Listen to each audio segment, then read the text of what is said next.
बैठो बैठो। ध्रुव ने पहले ही बता दिया था कीर्ति को फोन करके, इसीलिए पहले से रेडी होकर बैठी थी इस रस्म के लिए। आजकल के फोन की वजह से ना ये सारा सरप्राइज खराब हो जाता है। चाची आप चाहे तो उसका फोन छीन सकती हूँ मैं, लेकिन अगर कीर्ति से बात नहीं होगी ना तो ये मेरा मर्डर कर देगा। चलो रस्म पूरी करते हैं।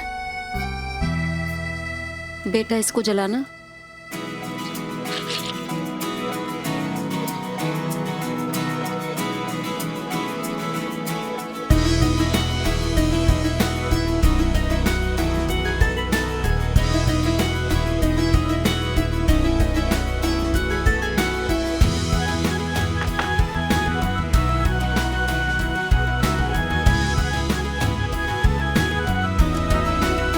इतनी प्यारी लग रही है।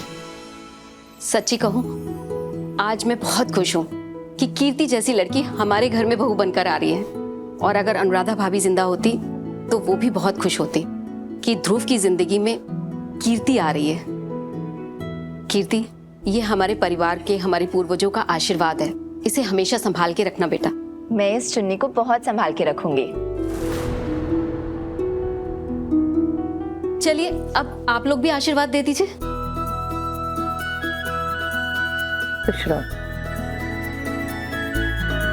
कंग्रेचुलेशंस कीर्ति, हमेशा खुश। Thank you. अरे तुम क्यों पीछे छुपी खड़ी हो? इधर आओ। आओ आओ, तुम भी थोड़ा आशीर्वाद दे दो। जी।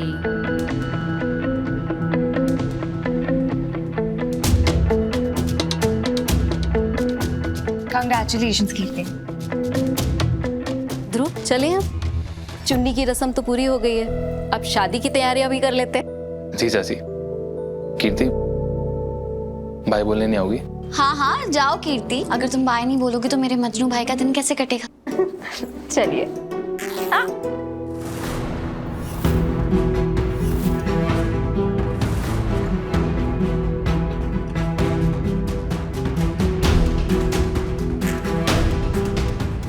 ओह माय गॉड, चुनरी फट गई। तुमने तो कहा था कि इसे हमेशा संभाल के रखोगी। ये तो आप लोगों की इकलौती खानदानी चुनरी थी ना, ये तो फट गई। अब शकुन हो गया। आंटी कोई बात नहीं कीर्ति, वैसे भी ये चुन्नी तो बहुत पुरानी थी ना, तो हो सकता है इसलिए फट गई होंगी। हम इसे रफू करा देंगे, बिल्कुल ठीक हो जाएगी। कीर्ति तुम ज्यादा मत सोचो, कोई अपशगुन नहीं हुआ है।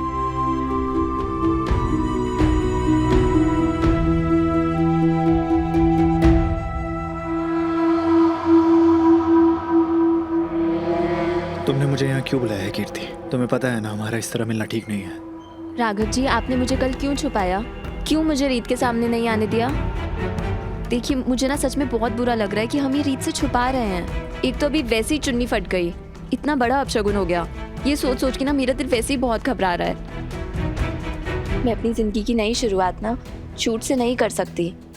और अगर मुझे पता होता ना राघव जी कि आपने रीत को कुछ भी नहीं बताया है तो मैं खुद जाके उसे बता देती। तो आप प्लीज जाइए, आप रीत को सब कुछ बता दीजिए।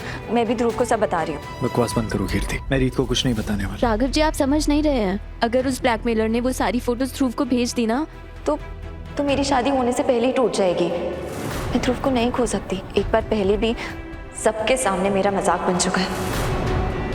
अगर इस बार दोबारा ऐसा हो गया ना तो मेरी जिंदगी बर्बाद हो जाएगी राघव जी। मैं इतना बड़ा खतरा मोल नहीं ले सकती। तो आप प्लीज जाइए, आप रीत को सब कुछ बता दीजिए। मैं भी ध्रुव को सब बता रही हूँ। नहीं कीर्ति, जो चीज मुझे याद ही नहीं है वो रीत के पास जाकर बता के उसकी खुशियां नहीं छीनूंगा। मैं रीत को कुछ नहीं बताने वाला। आप नहीं बताएंगे तो मैं खुद जाके रीत को सब बता दूंगी। मैं कुछ नहीं छुपाऊंगी रीत से। क्या नहीं छुपाओगी तुम?